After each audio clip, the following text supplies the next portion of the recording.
ఆహ్వానిస్తున్నాము. ప్రమాణ స్వీకారము మొదట గ్రామ పంచాయతీ సర్పంచినైన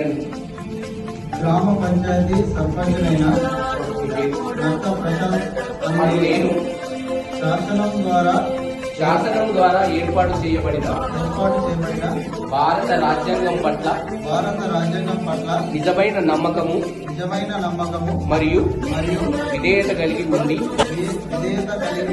నేను స్వీకరించబోతున్న విధిని నమ్మకంగా నిర్వహించదనని మీకు నచ్చిన భగవంతుని పేరు. ప్రతి కార్యక్రమంలో మిమ్మల్ని భాగస్వాములు చేసుకుంటూ ముందుకు వెళ్తాను. గ్రామ అభివృద్ధికి ఖచ్చితంగా పాటుపడతాను. This is me. This is me.